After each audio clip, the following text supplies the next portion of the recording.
जय श्री राम। निर्जला एकादशी व्रत कथा। ज्येष्ठ मास शुक्ल पक्ष एकादशी। भीमसेन व्यास जी से कहने लगे कि हे पितामह, भ्राता युधिष्ठिर, माता कुंती, द्रौपदी, अर्जुन, नकुल और सहदेव आदि सब एकादशी का व्रत करने को कहते हैं, परंतु महाराज, मैं उनसे कहता हूँ कि भाई, मैं भगवान की शक्ति पूजा आदि तो कर सकता हूँ, दान भी दे सकता हूँ, परंतु भोजन के बिना नहीं रह सकता।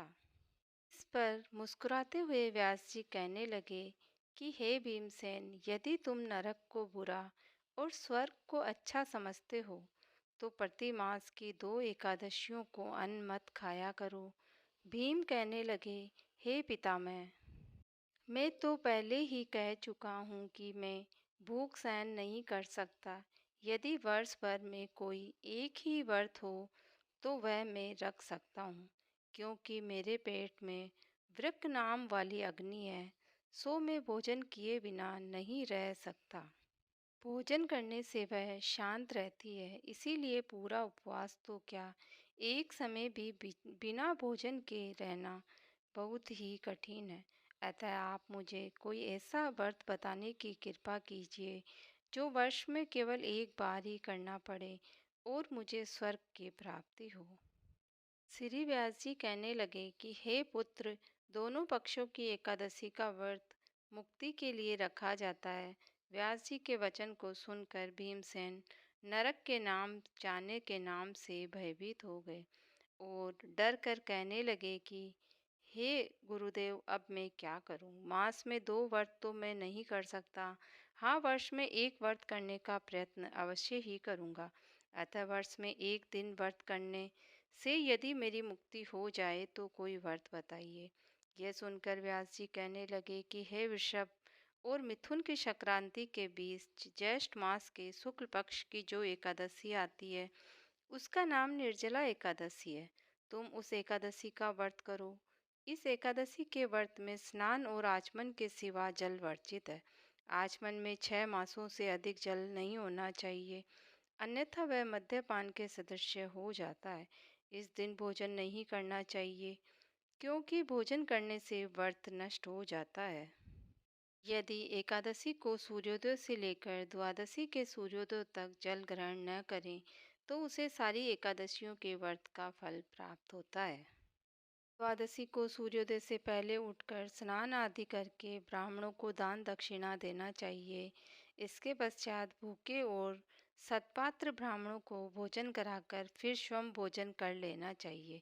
इसका फल पूरे 1 वर्ष के संपूर्ण एकादशियों के बराबर होता है। व्यास जी कहने लगे कि हे भीमसेन, मुझको स्वयं भगवान ने बताया है। इस एकादशी का पुण्य स्वयं समस्त तीर्थों और दानों से अधिक है। केवल एक दिन मनुष्य निर्जल रहने से पापों से मुक्त हो जाता है।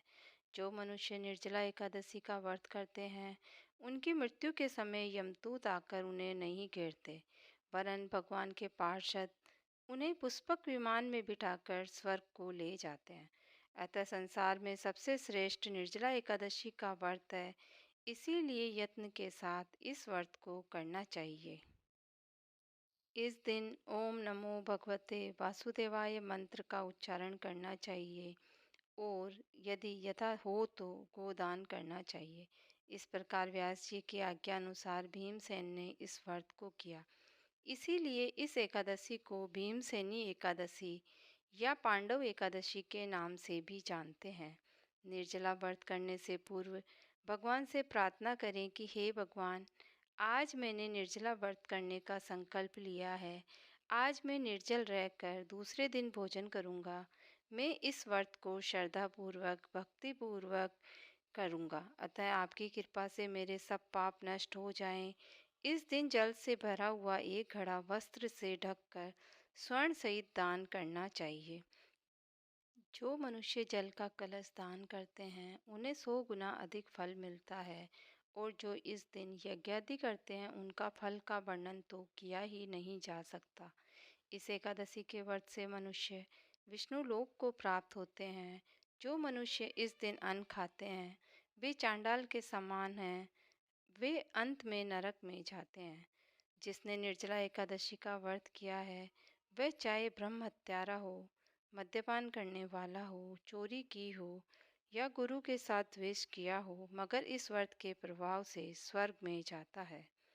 हे कुंती पुत्र, जो पुरुष या स्त्री श्रद्धापूर्वक इस व्रत को करते हैं उन्हें प्रथम भगवान का पूजन करना चाहिए, फिर गोदान करना चाहिए, ब्राह्मणों को मिष्टान फल आदि दान देने चाहिए, जल से भरे कलश का दान देना चाहिए। निर्जला एकादशी के दिन अन्न, वस्त्र आदि का दान नहीं करना चाहिए। जो मनुष्य भक्ति पूर्वक इस कथा को पढ़ते या सुनते हैं उन्हें निश्चय ही स्वर्ग की प्राप्ति होती है। यह सुनकर भीमसेन ने भी इस शुभ एकादशी का व्रत आरंभ कर दिया। तब से ये लोक में पांडव द्वादशी के नाम से विख्यात हुई। ज्येष्ठ शुक्ल पक्ष एकादशी के दिन भगवान श्री कृष्ण ने देवी रुक्मणी का हरण किया था, अतः यह एकादशी रुक्मणी हरण एकादशी के नाम से भी जानी जाती है। जय बोलो विष्णु भगवान की सदा ही जय हो।